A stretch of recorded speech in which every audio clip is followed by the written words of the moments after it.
Auzubillahiminash-shaytanir-rajim. Bismillahir-rahmanir-rahim. I welcome to all of you on behalf of Formivo on today webinar session. आज का जो हमारा webinar का session है, that is a very important with important topic, जो कि neck and back surgery से रिलेटेड आज का वेबिनार है, जिसके लिए आज हमारी गेस्ट स्पीकर हैं doctor Anila Darbar. She is medical director senior consultant neurosurgeon in Mukhtar Sheikh hospital Multan, and she's American Diplomat Board of Neurology, and she's ex-consultant neurosurgeon in Aga Khan University Karachi. तो मैं over to ma'am Anila. Please start our today's webinar with your brief introduction. I will request to Madam Anila Darbar. Please continue your session. Assalamu alaikum. But a small correction, I am actually not a neurologist. I am actually a neurosurgeon. And I take pride to be a neurosurgeon. So just a little correction.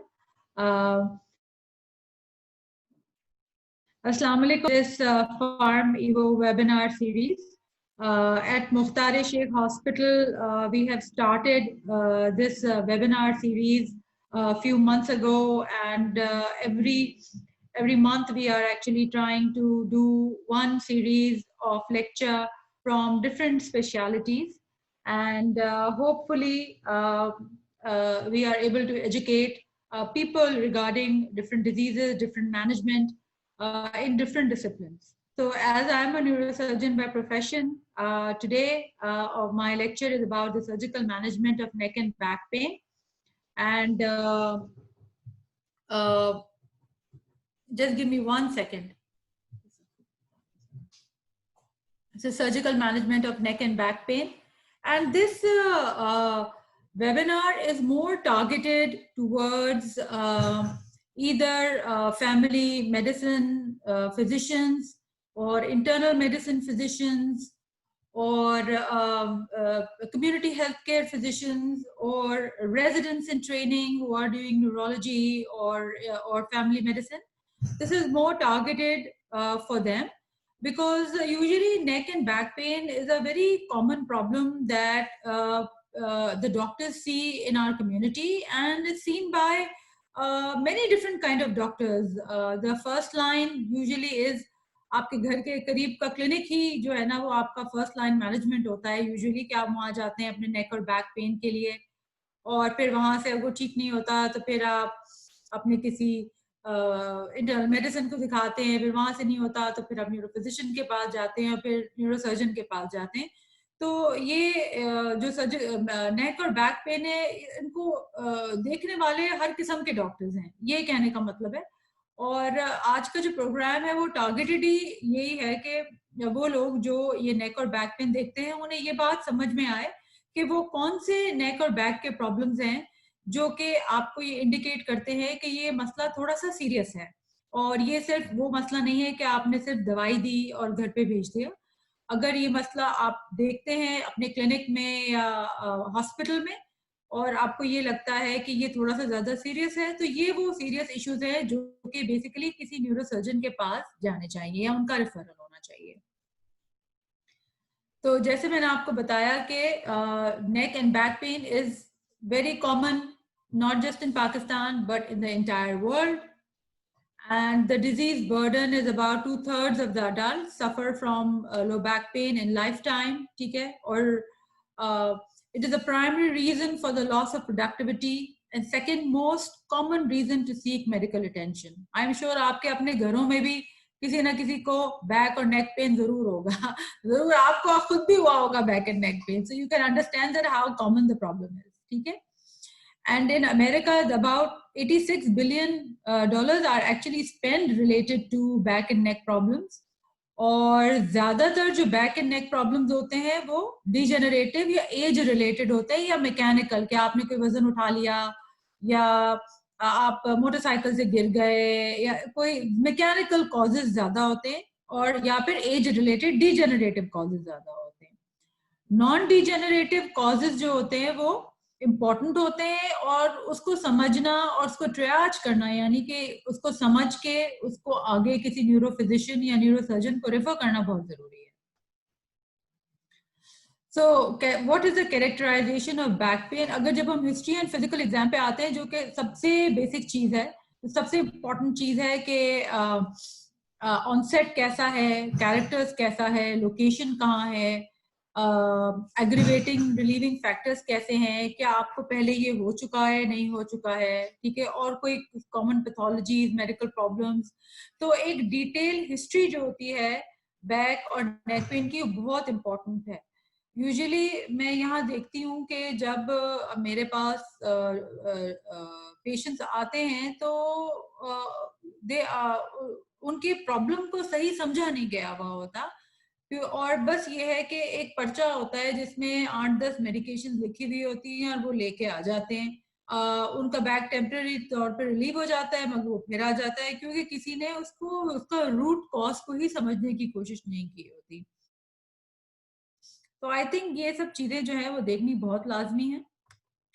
और ads to the diagnosis, यानी कि अगर आप कोई नेक या back problem है किसी को, तो कुछ ये चीजें हैं जिनको जो आप एज अ फैमिली फिजिशियन और इंटरनल मेडिसिन डॉक्टर्स भी करवा सकते हैं, जिसमें CRP, ESR, BLCS for infectious pathology बहुत इंपॉर्टेंट है।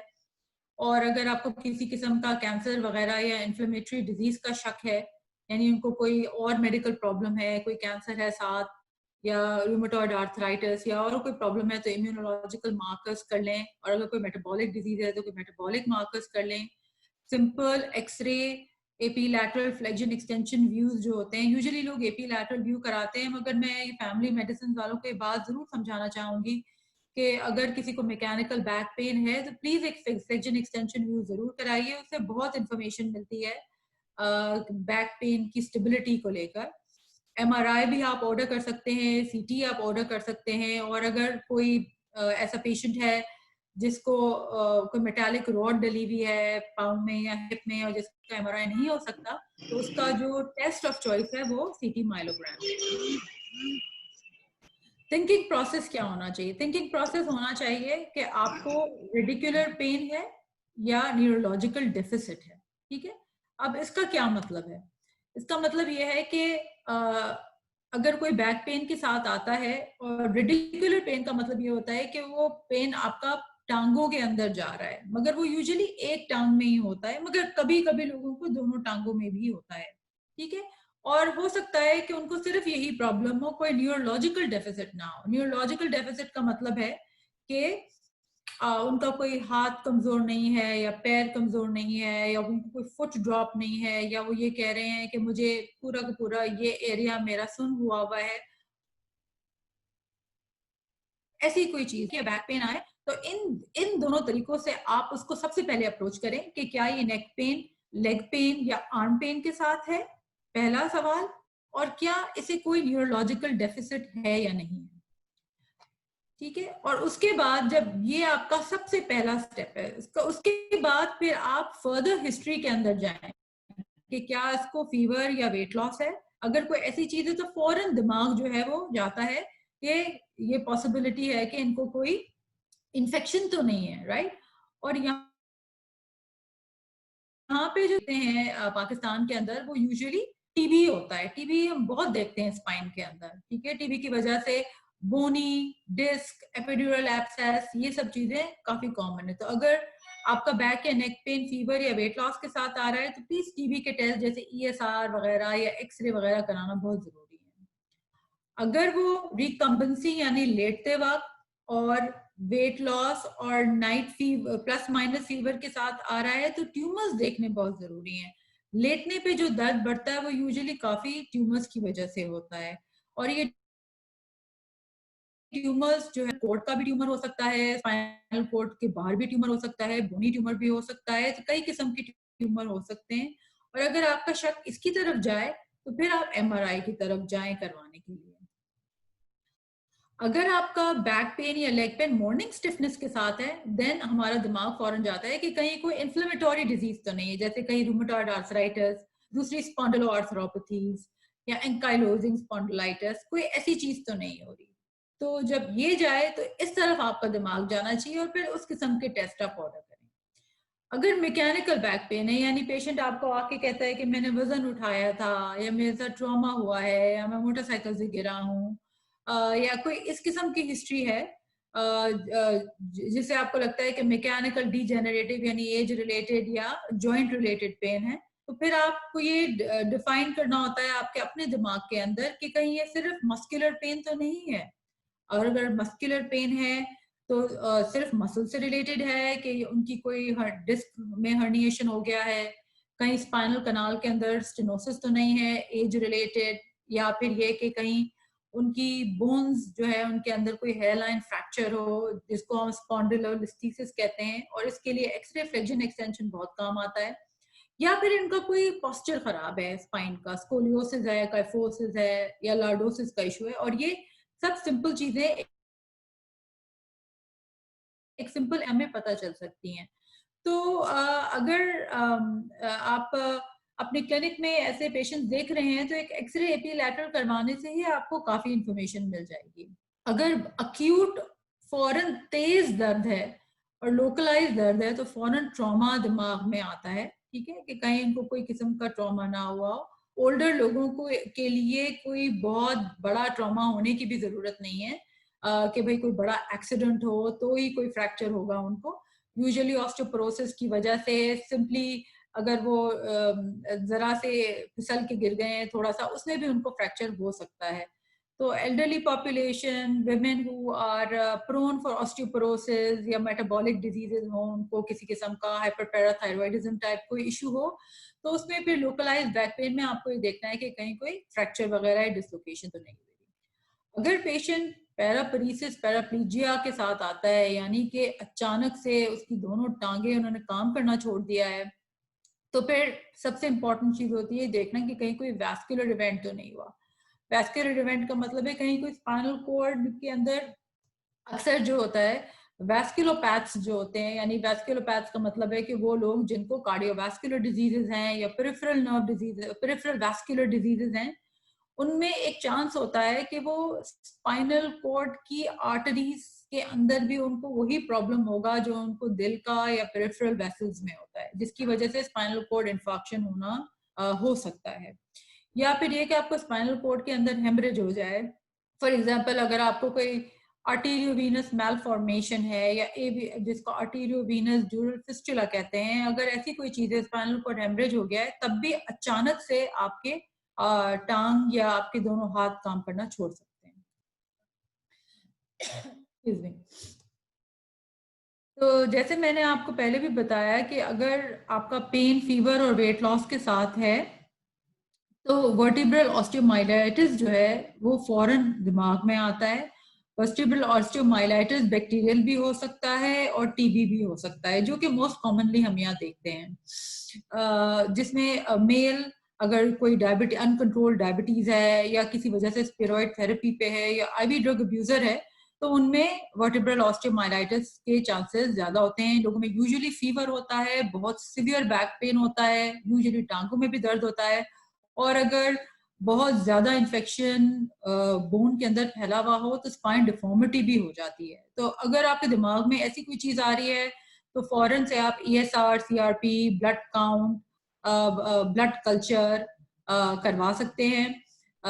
MRI यूजुअली इसका गोल्ड स्टैंडर्ड होता है विथ कॉन्ट्रास्ट, और फिर MRI के बाद हम ये डिसाइड करते हैं कि क्या हम CT गाइडेड कोई सैंपल लेके हम देख सकते हैं कि ये बैक्टीरियल है या टीबी है या क्या है, या फिर ये कि अगर कोई बहुत ही ज्यादा प्रॉब्लम है तो ओपन करके पस को भी ड्रेन किया जा सकता है।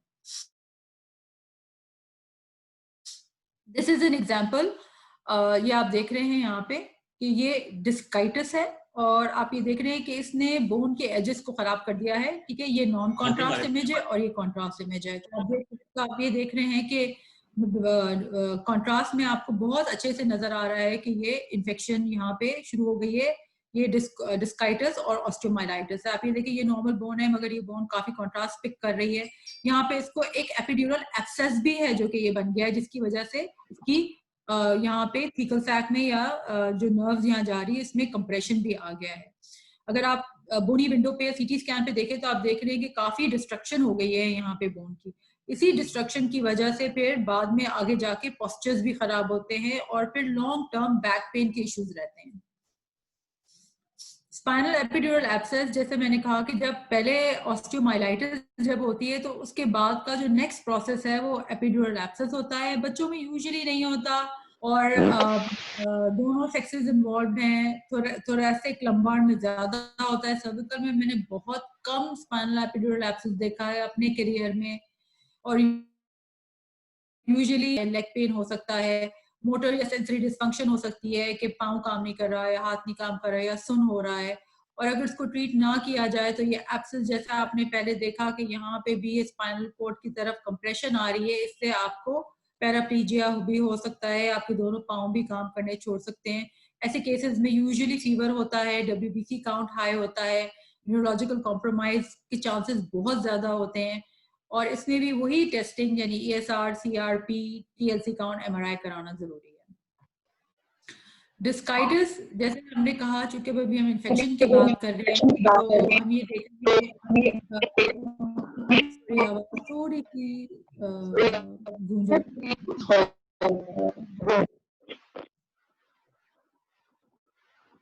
हेलो, या I think this is better now. अभी भी आ रहा है थोड़ा इको, ठीक है। अच्छा, जैसे आप ये देख रहे हैं कि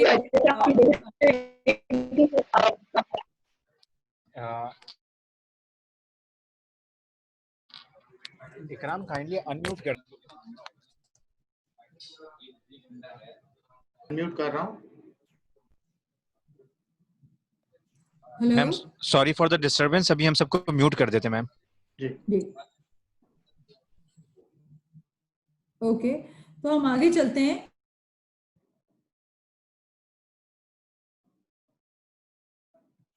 मुझे भी उन्होंने म्यूट कर दिया है। जी मैम, यू कैन कंटिन्यू। आवाज आ रही है? Yes you can continue. Okay, ठीक है। तो डिस्काइटिस, एपिड्यूरल एब्सेस वगैरह की बातें कर रहे हैं, तो अगर डिस्काइटिस भी हो सकता है बगैर ऑस्टियोमाइलाइटिस के, मगर उसके चांसेस यूजुअली कम होते हैं। बच्चों में स्पॉन्टेनियसली होता है अगर कोई लो ग्रेड बैक्टीरियल इन्फेक्शन हो या वायरल इन्फेक्शन हो, मगर ये बहुत रेयर है, मैंने इसको इतना देखा नहीं है। अडल्ट्स में यूजुअली ज्यादा है, और हमने आपको बताया कि यूजुअली डायबिटीज हो गई, IV स्टेरॉइड यूज हो गया, IV ड्रग अब्यूज हो गया, ये सब चीजें, या TB, ये सब चीजें जो है यूजुअली ये प्रोसेस करवाती है।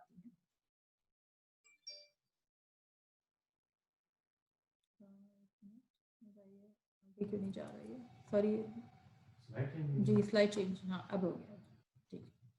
ओके, ग्रेन्युलोमेटस इन्फेक्शन यानी हम actinomyces, nocardia, Brucella, Mycobacterium tuberculosis, हमारे यहाँ TB सबसे इंपॉर्टेंट है। यूजुअली एक्चुअली हमारे क्लिनिक में तो ये कहा जाता है कि जब ऑस्टियोमाइलाइटिस का पेशेंट आए, it is TB until proven otherwise. And वही चीजें होती हैं, फीवर, मलेज, वेट लॉस, जैसे मैंने आपको बताया, any back pain which is associated with fever and weight loss, think tumour, think infection, ठीक है।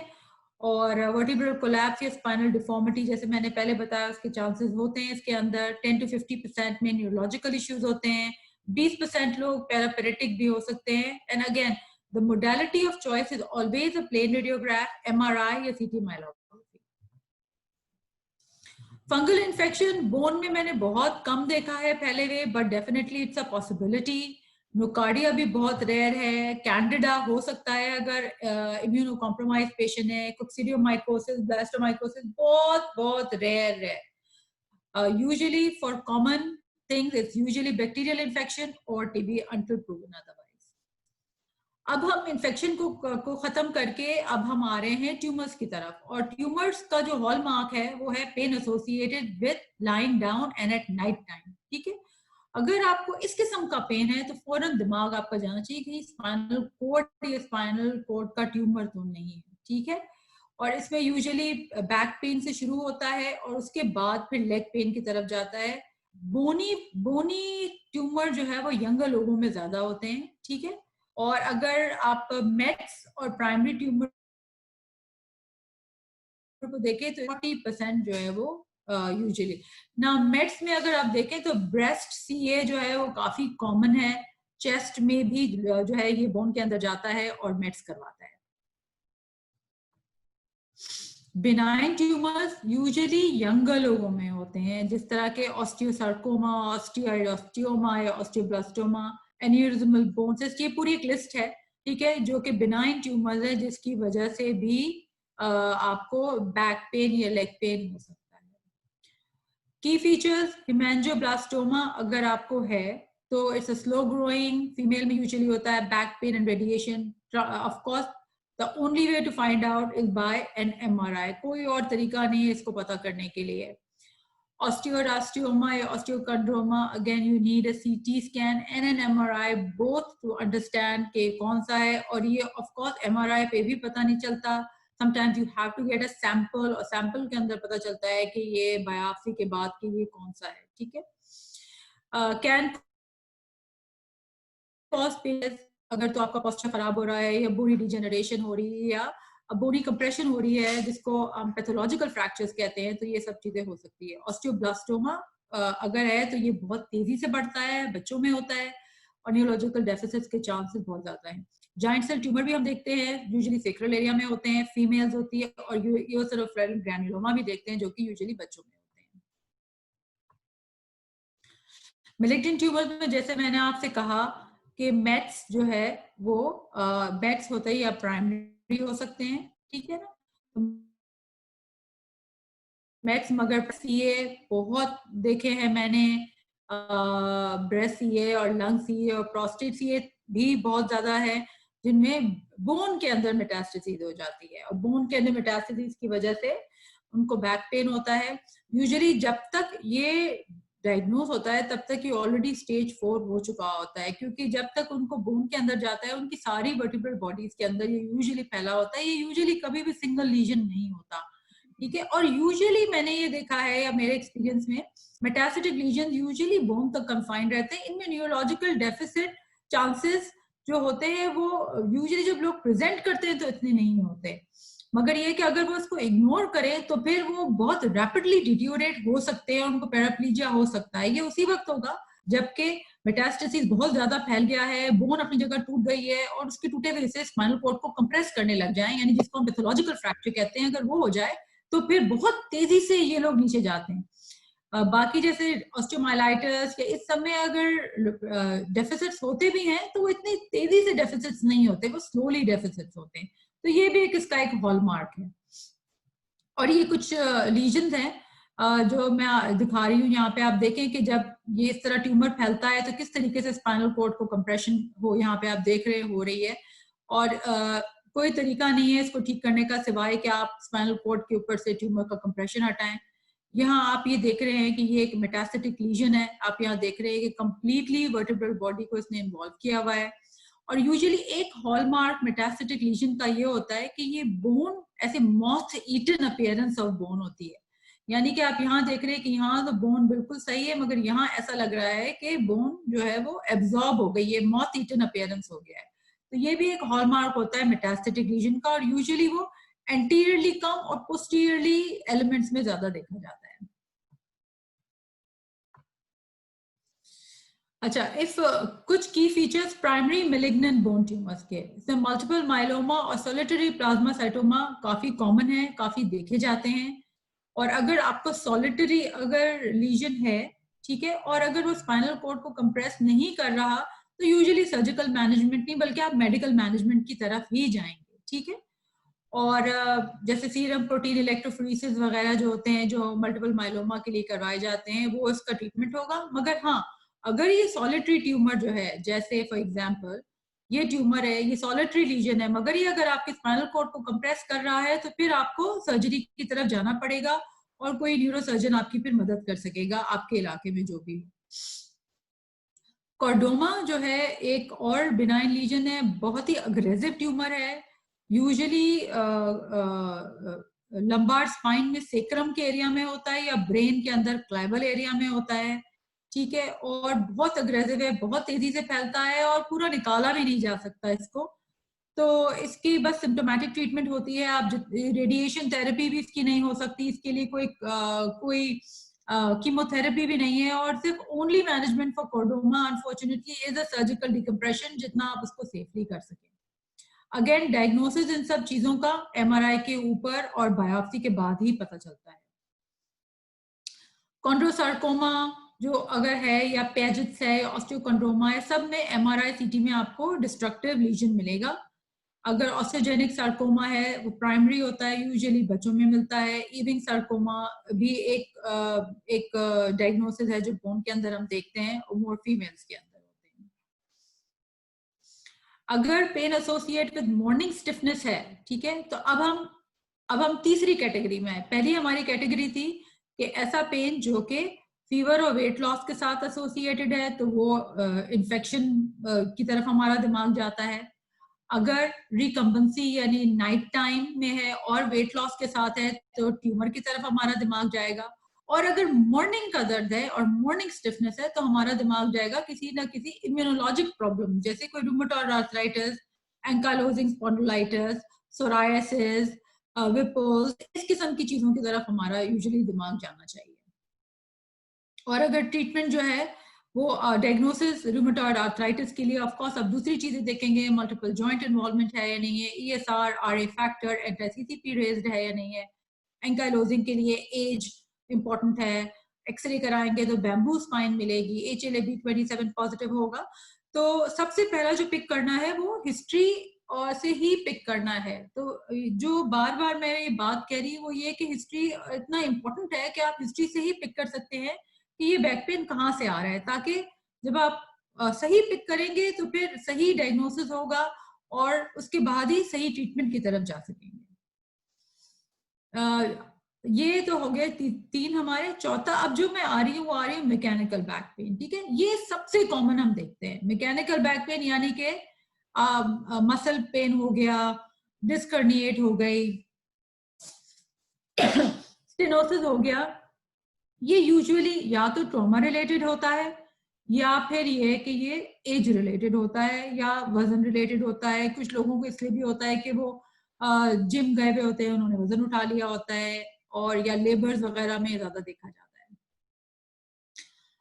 हर्निएटेड डिस्क आई थिंक सबसे कॉमन डायग्नोसिस है जो हम देखते हैं। यूजुअली जब आपको डिस्क हर्निएट हो जाती है तो बहुत ही सिवियर पेन होता है। लोग अक्सर इतने सिवियर पेन की शिकायत करते हैं कि वो कहते हैं डिबिलिटेटिंग, वो जहाँ गिर जाते हैं वहां से उठ नहीं सकते, और उनको ये पेन हफ्तों रहता है, और ये इतनी जल्दी नहीं ठीक होता जब तक कि वो डिस्क थोड़ी श्रिंक ना हो जाए और उसके ऊपर से वजन ना हट जाए। सबसे इम्पोर्टेंट बात यहाँ जो मैं ये समझाना चाहूंगी वो ये है कि अगर हर्निएटेड डिस्क का दर्द है, चाहे वो बैक पेन है या लेग पेन है, अगर वो है तो इसका फर्स्ट लाइन ट्रीटमेंट सर्जरी नहीं है। अक्सर लोग ये समझते हैं कि अगर हर्निएटेड डिस्क हो गई तो सिर्फ और सिर्फ सर्जरी ही इसका इलाज है, मगर नहीं, ये बात सही नहीं है। 12 हफ्ते तक हम इनको कंजर्वेटिव मैनेजमेंट पे रख सकते हैं। कंजर्वेटिव मैनेजमेंट पे यानी कि बेड रेस्ट कर लिया, दवाइयां दे दी, थोड़ा बहुत फिजियोथेरेपी करा लिया, और 12 हफ्ते के बाद भी अगर इनका ये पेन नहीं जाता फिर हम सर्जरी की तरफ आते हैं। तो ये बहुत एक इम्पोर्टेंट पॉइंट मैं बताना चाहती हूँ कि हर हर्निएटेड डिस्क का मतलब सर्जरी नहीं होता, ठीक है। कौन सी हर्निएटेड डिस्क है जिसमें आपको सर्जरी की जरूरत पड़ेगी? ये वो वाली है जिसके अंदर आपको कोई न्यूरोलॉजिकल डेफिसिट हो जाए, यानी फॉर एग्जांपल कि अगर ये आपकी डिस्क जो निकली है ये इतनी बड़ी हो कि आपके स्पाइनल कॉर्ड को इतनी बुरी तरीके से कंप्रेस कर दे कि आपका बावल एंड ब्लैडर फंक्शन खराब हो जाए, या आपको फुट ड्रॉप हो जाए। अगर ऐसा कोई प्रॉब्लम होता है तो फिर इसका इमीडिएट सर्जिकल इलाज जरूरी है। यूजुअली तो हम ये कहते हैं कि विद इन 72 आवर्स ही इनका ऑपरेशन हो जाना चाहिए। अगर नहीं होता तो फिर बाकी बावल और ब्लैडर का फंक्शन रिकवर करने में या फुट फंक्शन रिकवर करने में बहुत टाइम लग जाता है, और अक्सर बेशतर वो होता भी नहीं है कंप्लीटली रिकवर। और यूजुअली हम क्या करते हैं, अगर आपको इस किस्म की डिस्क है, ठीक है, ऑपरेशन की तरफ हम दो सूरतों में जाते हैं, ठीक है। पहला तो ये कि आपने अपने 12 हफ्ते गुजार लिए हैं, कंजर्वेटिव मैनेजमेंट कर लिया है, मगर उसके बावजूद भी आपका दर्द ठीक नहीं हुआ, या फिर ये कि आप इनिशियली ही प्रेजेंट हुए हैं किसी न्यूरोलॉजिकल डेफिसिट के साथ, जिसमें यूजुअली बावल और ब्लैडर का इनकॉन्टिनेंस, जिसे हम कॉर्डा इक्वाइना सिंड्रोम कहते हैं, या फिर ये कि कोई आपको फुट ड्रॉप हो रहा है। यूजुअली आजकल के जमाने में हम इसको मिनिमली इन्वेजिव अप्रोच करते हैं। अगर सिंगल हर्निएटेड डिस्क है तो आप इसको माइक्रोस्कोपिक एंडोस्कोपिक कर सकते हैं। इंसिजन आपका बहुत छोटा 2 सेंटीमीटर का होता है। अस्पताल में सिर्फ 1 दिन रुकना पड़ता है, 15 दिन में रिकवरी हो जाती है। लोग अक्सर इतनी छोटी सर्जरी से भी बहुत डरते हैं। वो ये डरते हैं कि कहीं अक्सर लोग मेरे पास आके कहते हैं कहीं मैडम कहीं मैं पैरालाइज तो नहीं हो जाऊंगा। तो ये बताना बहुत जरूरी है कि यूजुअली अगर आपका लंबार स्पाइन में T12 के बाद आपका कोई लीजन है तो उसमें पैराप्लीजिया होने के चांसेस बेहद कम है। ठीक है, हाँ अगर वो L1 T12 से ऊपर है तो फिर हम एक रिस्क ले सकते हैं कि 1% चांस या 2% चांस है पैराप्लीजिया का, मगर अगर रिस्क उससे नीचे है तो पैराप्लीजिया का कोई चांस नहीं है और लोग सेफली ये सर्जरी करवा सकते हैं और उनको इतना डरने की जरूरत नहीं है। और जैसा मैंने बताया कि अब तो सिर्फ ये 1 day hospital stay, 15 days recovery चाहिए, छोटा सा इंसिजन होता है और बहुत फास्ट रिजल्ट होते हैं, लोगों को बहुत आराम आ जाता है और फौरी आराम आता है। So this is one surgery I would always recommend doing because the results are very good and the hospital stay and the recovery period is very fast. अगर तो आपको हर्निएटेड डिस्क नहीं है और कोई और किस्म का डिजेनरेटिव प्रॉब्लम है जिसको हम स्पाइनल स्टेनोसिस कहते हैं, जिसमें न्यूरोजेनिक क्लॉडिकेशन सबसे इंपॉर्टेंट है, यानी कि जब आप खड़े होते हैं और चलते हैं तो आपको ऐसे लगता है कि आपके पाँव कमजोर हो रहे हैं या आपके पाँव में नमनेस आ रही है, टिंगलिंग आ रही है, वीक हो रहे हैं, चला नहीं जा रहा, और जब आप थोड़ी देर बैठ जाते हैं तो फिर आपका वो दर्द ठीक हो जाता है, तो वो हम उसे न्यूरोजेनिक क्लॉडिकेशन कहते हैं। वैस्कुलर क्लॉडिकेशन से इसका डिफरेंशिएशन बहुत जरूरी है और अगर आपको ये लग रहा है कि ये वैस्कुलर क्लॉडिकेशन है तो आप डेफिनेटली एक वैस्कुलर सर्जन के पास उसको भिजवा के इस बात को जरूर क्लियर करवा दें, ठीक है, क्योंकि दोनों के सिम्टम्स ऑलमोस्ट इक्वल होते हैं। और अगर तो आपको स्टेनोसिस लैटरल कनाल या फोरामेन का मतलब होता है जहां से नर्व रूट बाहर आ रही है, वहां से आ रहा है, तो डेफिनेटली आपको फिर मोटर चेंजेस या सेंसरी चेंजेस भी होंगे। ये एग्जांपल है लंबार कनाल स्टेनोसिस के। आप देख रहे हैं ये डीजेनरेटिव प्रॉब्लम है, यानी एज रिलेटेड है। आप ये देख रहे हैं कि यहाँ से भी एक एज कंप्रेशन है, यहाँ से भी है, यहाँ से भी कंप्रेशन हो रही है, तो ये मल्टीपल लेवल्स पे होता है, ठीक है, कंप्रेशन, जिसकी वजह से न्यूरोजेनिक क्लॉडिकेशन टाइप सिम्टम्स जो होते हैं वो पेशेंट को होते हैं, ठीक है। और इसकी सर्जिकल मैनेजमेंट कई तरीके से हो सकती है, यानी कि हम इसमें अगर तो आपको कोई डेफिसिट नहीं है तो हम एपिड्यूरल इंजेक्शन लगा सकते हैं। अगर बहुत ज्यादा मैकेनिकल बैक पेन है, उठने बैठने चलने फिरने में बहुत दर्द है, तो हम फसेट इंजेक्शन लगा सकते हैं। और अगर उसके बावजूद भी आपको ठीक नहीं हो रहा तो फिर हम सर्जरी की तरफ जाते हैं। अगेन ये सर्जरी भी, इसको हम इंटरलैमिनर डिकम्प्रेशन कहते हैं, यानी कि हम सिर्फ और सिर्फ वो एरिया जहाँ पे नर्व रूट कंप्रेस हो रही है उसी को यूज करते हैं और कोई बहुत बड़ी सर्जरी नहीं करते इसके लिए भी। आजकल के जमाने में इन ज्यादातर स्पाइन का मैनेजमेंट मिनिमली इन्वेसिव तरीके से ही हो रहा है।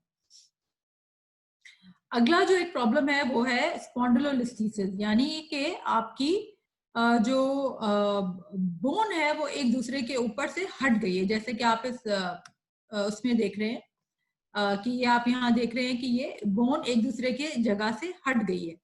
अब जब इस तरह हो जाता है तो आप ये देख रहे हैं कि यहाँ पे कंप्रेशन आ गया है दोबारा, जिसकी वजह से बैक पेन भी हो सकता है और नर्व रूट पेन भी हो सकता है। ऐसी सिचुएशन है में सबसे इंपॉर्टेंट चीज जो होती है वो ये होती है कि आप जो है वो सबसे पहले आप एक एक्सरे कराएंगे, खासकर फ्लेक्शन एक्सटेंशन। यहाँ फ्लेक्शन एक्सटेंशन एक्सरे बहुत जरूरी है।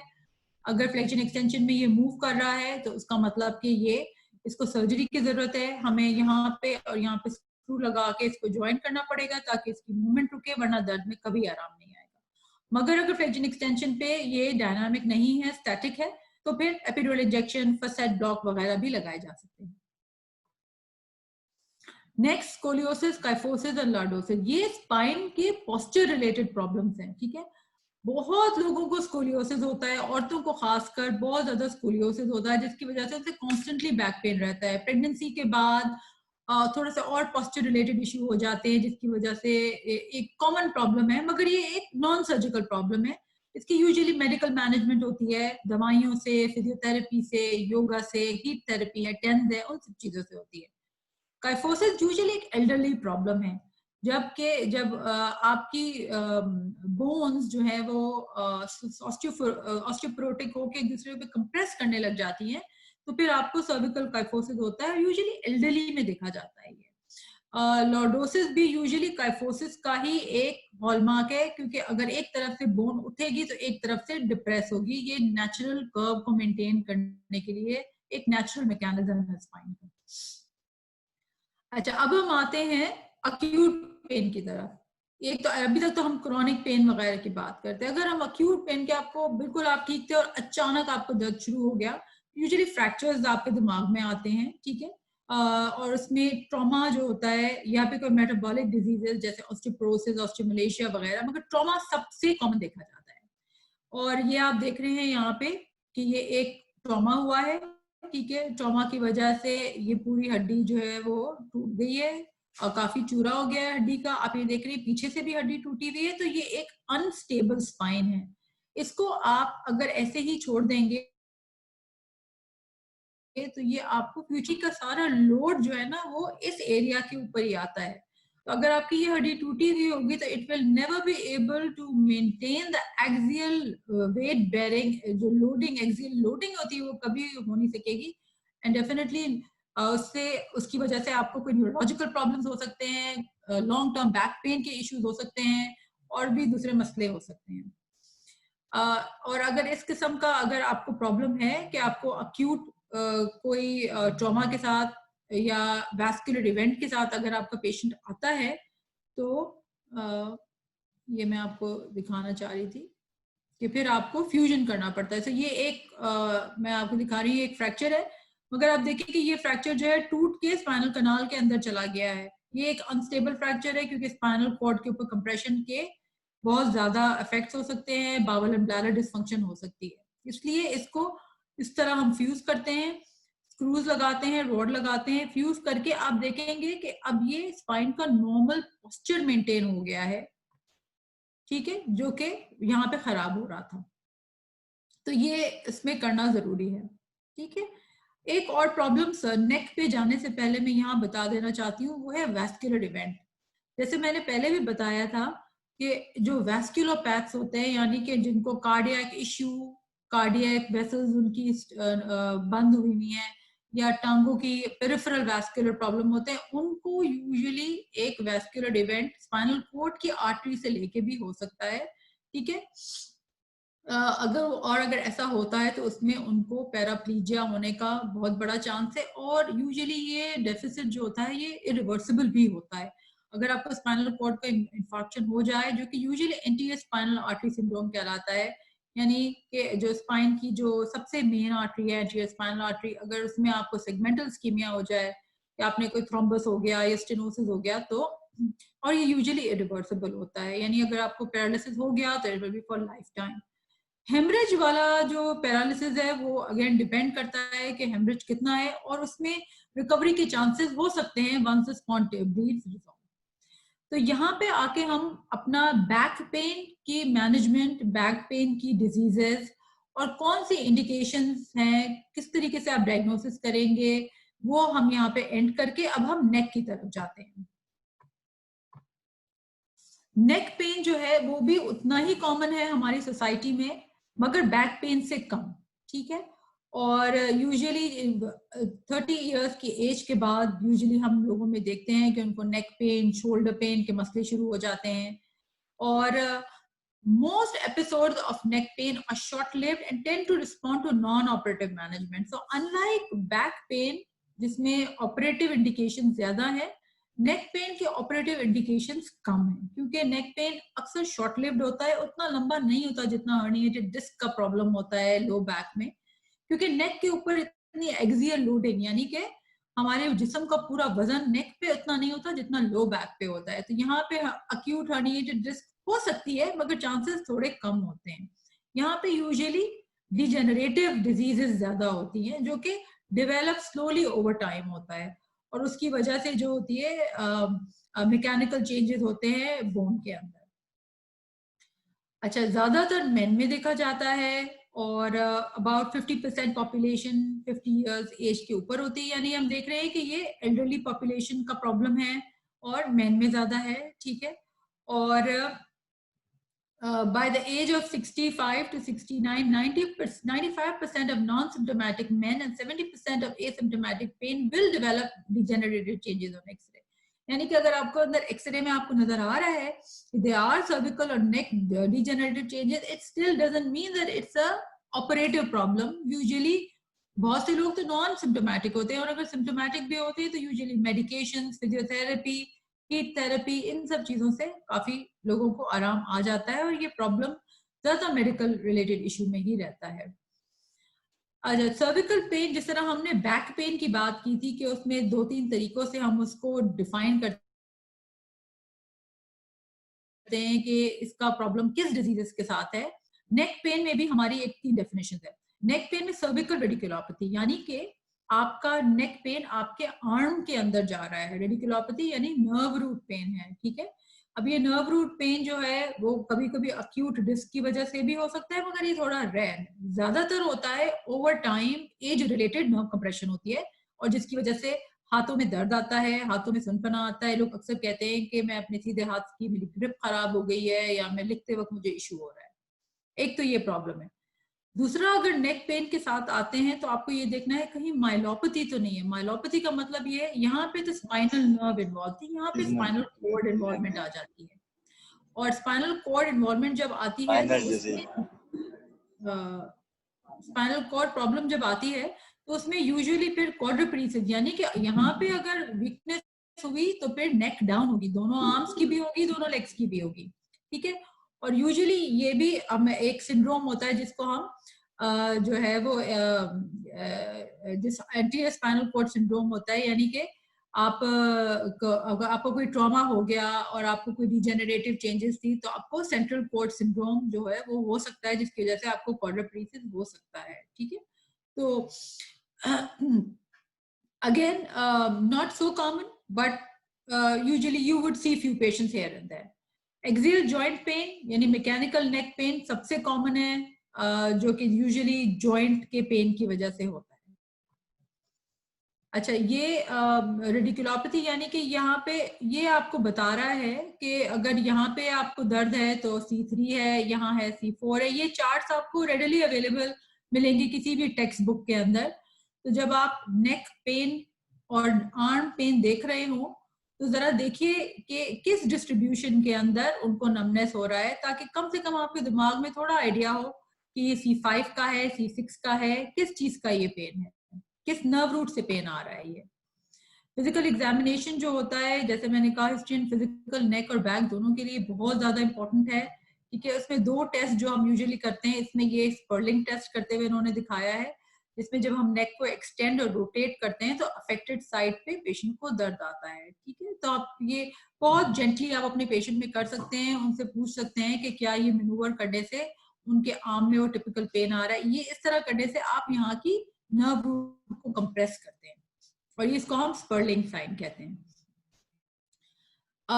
ये एक पिक्चर है हर्निएटेड डिस्क की। तो आप ये देख रहे हैं कि यहाँ ये बहुत बड़ी हर्निएटेड डिस्क हुई हुई है, ठीक है, और इसने इसकी स्पाइनल कॉर्ड को कंप्रेस कर दिया है। Now again depending on the symptoms हम डिसाइड करते हैं।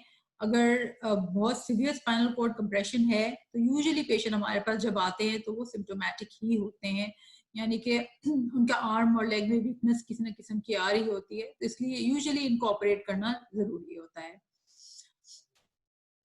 अगर आपको C5, C6 का नर्व रूट प्रॉब्लम है तो आपको यूजुअली शोल्डर और आर्म पेन होगा और आपको वीकनेस भी जो होगी वो बाइसेप्स की और ब्रेकोरेडियालिस वगैरह की वीकनेस होगी। अगर C6, C7 है तो यूजुअली जो है आपको ट्राइसेप्स की और फिंगर्स वगैरह की वीकनेस होगी। ट्राइसेप्स जब एग्जामिनेशन में आपका वो रिड्यूस होगा। और ये चार्ट भी आपको बहुत रेडिली अवेलेबल किसी भी उसमें मिल जाएगा।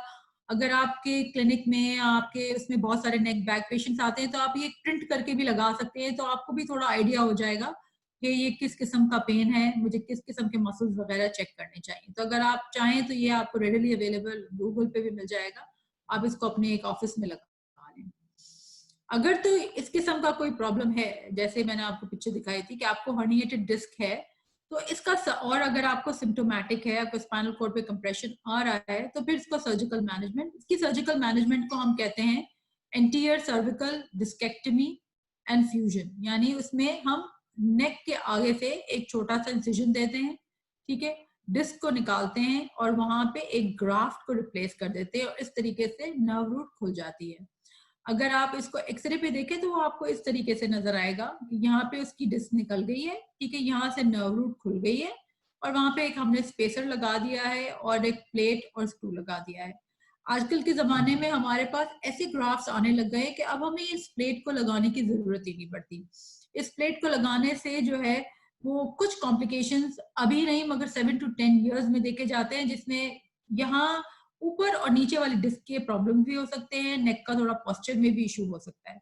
मगर अगर आप ये प्लेट ना लगाएं, सिर्फ ये ग्राफ लगाएं और खाली ग्राफ के अंदर स्क्रूज लगा दें, तो सिंगल लेवल के लिए ये बहुत अच्छी एक चॉइस होती है, जिससे आगे जाके डिजीजेस होने का और नेक प्रॉब्लम्स का भी इतना प्रॉब्लम नहीं रहता और नेक का पोस्चर भी अच्छा रहता है। नेक पोस्चर से पेन का रिलेशनशिप बहुत गहरा है। अगर नेक का पोस्चर खराब होगा तो नेक और शोल्डर में पेन आएगा, बैक का पोस्चर खराब होगा तो बैक में पेन आएगा। तो आप जब भी अपने घरों में भी बैठे तो एक कॉग्निसेंट रहें कि आपका पोस्चर ठीक है या नहीं है, क्योंकि पोस्चर की वजह से आगे जाके आपको इश्यूज भी आ सकते हैं।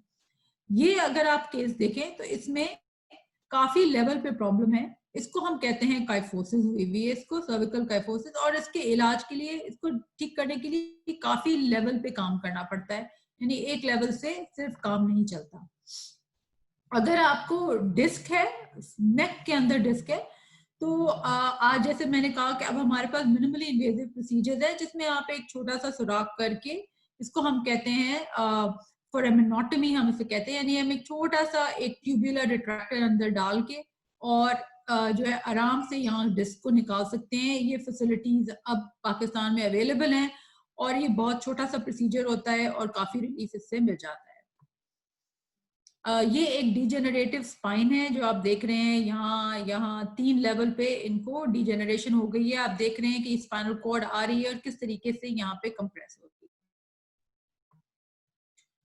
इसके अंदर हमें कभी कभी जो है वो ग्राफ्ट लगा के और स्क्रू और प्लेट लगाने की भी जरूरत पड़ती है। सर्विकल माइलोपैथी, जैसे मैंने कहा कि अगर आपको स्पाइनल कॉर्ड कंप्रेशन होगा तो आप देखेंगे कि आपका नेक पेन का जो पेशेंट होगा ना, आप उसकी वॉक सबसे इंपॉर्टेंट है। आप देखेंगे सबसे इंपॉर्टेंट पॉइंट यहाँ पे है gait disturbance and balance difficulty, यानी कि उनको बैलेंस का बहुत ज्यादा इशू होगा, उनके रिफ्लेक्सेस बहुत हाइपर रिफ्लेक्सिया होगा। इन दोनों चीजों से, यानी हाइपर रिफ्लेक्सिया और बैलेंस से, आप डिफाइन कर सकते हैं कि ये कोई स्पाइनल कॉर्ड कंप्रेशन है। और उसमें जिस तरह वहां पे नर्व रूट के लिए हम स्पर्लिंग साइन करते हैं, यहाँ पे हम लर्मीट साइन करते हैं, जिसमें जब आप उनके सर के ऊपर एक टैप देते हैं तो उन्हें ऐसे लगता है कि उनकी पूरी स्पाइन के अंदर एक इलेक्ट्रिकल शॉक लाइक सेंसेशन उनको जाती है। तो ये भी एक साइन है जो हमें ये बताता है कि ये कॉर्ड कंप्रेशन है। बाकी सब लोगों ने न्यूरोलॉजिकल एग्जामिनेशन में पढ़ा होगा, बेबिंस्की पॉजिटिव होता है, हॉफमैन जो है आर्म का बेबिंस्की है, ये पॉजिटिव होता है। आपको एट्रोफी हो सकती है अपने हाथों की, तो इसीलिए उनके हाथ चेक करें, देखें कि हाथ में कहीं मसल एट्रोफी नहीं हो रही, ये भी स्पाइनल कॉर्ड कंप्रेशन अगर लॉन्ग टर्म हो तो देखा जाता है। एक और तरीका जो है स्पाइनल कॉर्ड को ऑपरेशन करने का, जो कि फॉर एग्जांपल इस वाले केस में भी पॉसिबिलिटी थी कि आप आगे से ना करें और इसको पीछे से ऑपरेट करें, जो कि एक और कॉमन तरीका है करने का, यानी आप बैक में जाएं और यहाँ पे लेमिनेक्टमी करके, जिस तरह यहाँ दिखा रहे हैं 3 लेवल की लेमिनेक्टमी हुई है और स्पाइनल कॉर्ड को फ्री कर दिया है। तो ये भी एक तरीका है ऑपरेशन करने का, मगर इसके लिए इंडिकेशन जो है सबसे इंपॉर्टेंट है कि आपको स्पाइनल कॉर्ड कंप्रेशन हो, जिसके सिम्टम्स मैंने आपको बताए हैं कि ये भी हो सकता है कि आपको बैलेंस का इशू हो, हाइपर रिफ्लेक्सिया हो, चलने में इशू हो, गर्दन में दर्द हो, बहुत सारे इसकी सब चीजें इसके अंदर होती है। इसलिए history and physical examination is the key to diagnosis of neck and back problems. कभी कभी जब हम स्पाइनल अनस्टेबल होती है तो हम लेमिनेक्टमी के साथ स्क्रूज एंड भी लगाने, जिसको हम लैटरल मास स्क्रूज कहते हैं, ये भी कभी कभी लगाने जरूरी होते हैं, मगर हर एक में इसका इंडिकेशन नहीं है। इट ऑल डिपेंड्स कि आप किस इंडिकेशन के लिए स्पाइनल कॉर्ड की सर्जरी कर रहे हैं, उस पर हम डिपेंड करते हैं कि हम सिंपल प्लेन लेमिनेक्टमी करेंगे और इसमें कोई स्क्रू नहीं लगाएंगे, या फिर कि अगर वर्टेब्रल बोन्स एक दूसरे के साथ नहीं मिली हुई और अनस्टेबल हैं तो फिर हमें ये भी लगाने की जरूरत पड़ती है। और ये लैटरल मास स्क्रू जो यहाँ पे लगे हुए हैं, जिनको लैटरल मास स्क्रू कहते हैं, ये उसका कार्टून वर्जन है, और यहाँ पे आप देखें ये इसका एक्सरे वर्जन है, वो इस तरीके से लगते हैं।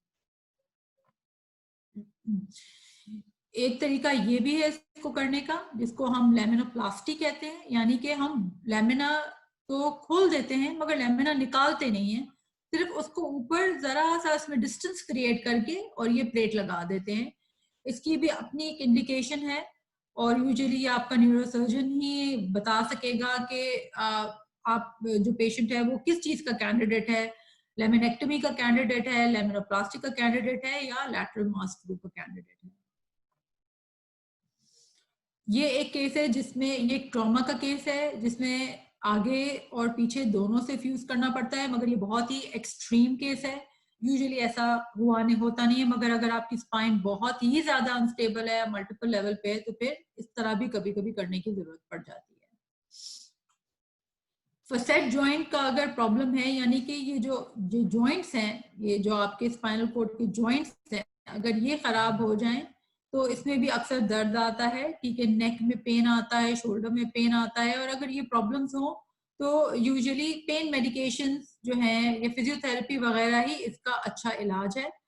यूजुअली एपिड्यूरल इंजेक्शन कम लगाए जाते हैं, नेक में लगा सकते हैं लोग, ठीक है। अगर आपको इन्फेक्शन का कोई खतरा है तो जैसे मैंने बैक में बात की थी, इस किस्म के आप टेस्ट करवा सकते हैं, ठीक है। नेक में प्रॉब्लम के बहुत सारी पैथोलॉजीज हो सकती हैं, ट्रॉमा हो सकता है। यूजुअली मेरे पास लोग आते हैं, वो कहते हैं कि उनका शोल्डर काम नहीं कर रहा, ठीक है, मगर जरूरी नहीं है वो नेक का प्रॉब्लम हो, उनको फ्रोजन शोल्डर जो है वो रोटेटर कफ टेयर की वजह से भी हो सकता है। तो इसलिए हर शोल्डर पैथोलॉजी नेक का प्रॉब्लम नहीं हो सकता। थोरैसिक आउटलेट सिंड्रोम अगर आपको फर्स्ट रिब है वो हो सकता है। कभी कभी वायरल इलनेस की वजह से आपको ब्रेकियल प्लेक्सिस के अंदर इन्फ्लेमेशन हो जाती है, जिसमें से भी नेक और आर्म पेन आ सकता है।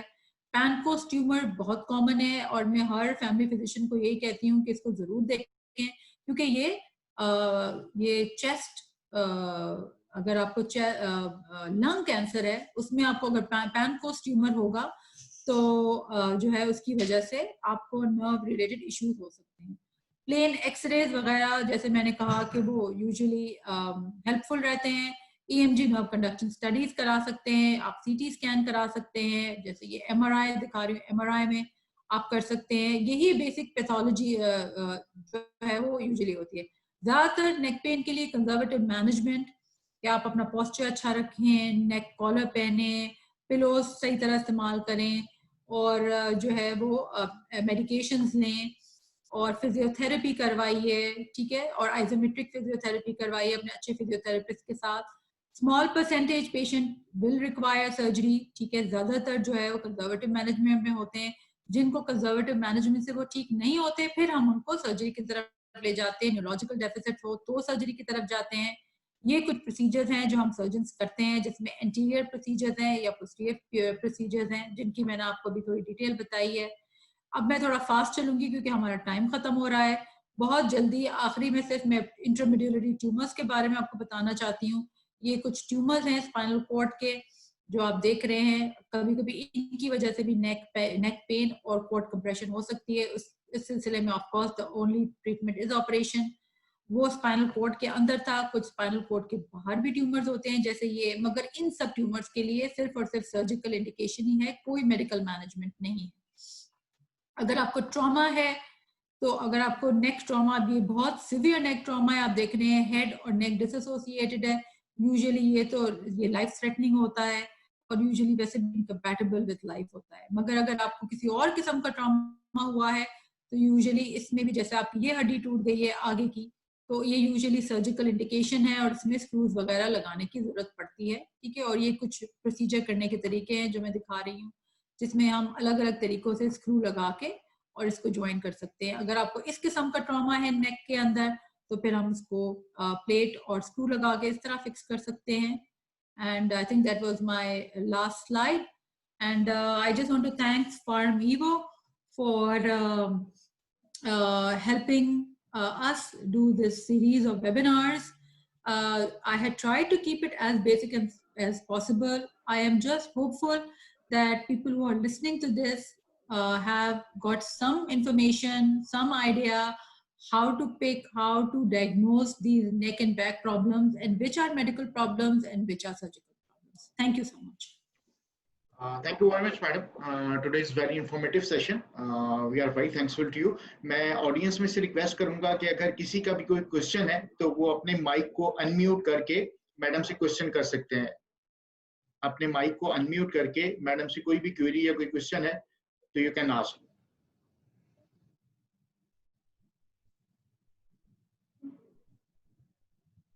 ग्रेट. अगर आप फर्दर कोई भी क्वेरी या क्वेश्चन है तो आप हमारी टीम के थ्रू जो है वो कर सकते हैं. वो मैडम तक पहुंच जाएगा, वो इंशाल्लाह आप तक उसका आंसर पहुंच जाएगा.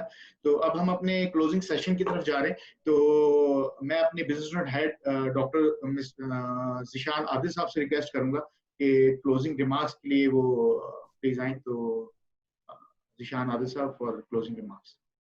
जी, thank you Ikram. Doctor Renila, सबसे पहले तो मैम आपका बहुत बहुत शुक्रिया for your sparing your valuable time और for giving us such a detailed and extensive presentation. और मैं आपको यकीन दिलाता हूँ कि मैम आगे भी इंशाल्लाह हमारा प्लेटफॉर्म हाजिर है इस किस्म की एकेडमिक एक्टिविटीज़ के लिए. So once again thank you so much for doctor Renila. और मैं तमाम डॉक्टर साहिबान का जो इस वेबिनार में मौजूद थे उनका भी मैं बहुत बहुत शुक्रिया अदा करता हूँ. और फामिगो इस किस्म की एकेडमिक एक्टिविटीज़ इंशाल्लाह इन फ्यूचर भी डॉक्टर अनिला के साथ कंटिन्यू रखेगी. Thank you so much ma'am. Thank you so much to all of you. Thank you. Thank you very much sir. मैं इस क्लोजिंग रिमार्क्स के साथ ये चीज़ ज़रूर यहाँ ऐड करना चाहूँगा कि मैडम ने प्रॉपर सर्जरीज जो हैं वो स्टार्ट कर दी हैं मुख्तियार शेख हॉस्पिटल मुल्तान में. तो मैडम को सर्जरीज यहाँ पर कर भी चुकी हैं जो कि बड़ी सक्सेसफुल रही. तो ये मेरा ख्याल है कि साउथर्न पंजाब के लिए एक बहुत बड़ी अपॉर्चुनिटी है कि जिनके पेशेंट्स यहाँ से मूव करके लाहौर या कराची के लिए ट्रैवल कर रहे थे उनके लिए यहाँ पर ये फैसिलिटी मौजूद है और तमाम फैसिलिटीज यहाँ पर वो अवेल कर सकता है. तो मैं तमाम डॉक्टर्स का वंस अगेन शुक्रिया अदा करूंगा कि उन्होंने आज इस सेशन को ज्वाइन किया. एंड वंस अगेन मैम आपका भी बहुत शुक्रिया अदा करूंगा कि आपने अपने बिजी शेड्यूल में से टाइम दिया ताकि लोगों को नेक एंड बैक सर्जरीज के बारे में अवेयरनेस दी जाए. Once again thank you very much to all. अल्लाह हाफिज. अल्लाह ने के बाद. अस्सलाम वालेकुम.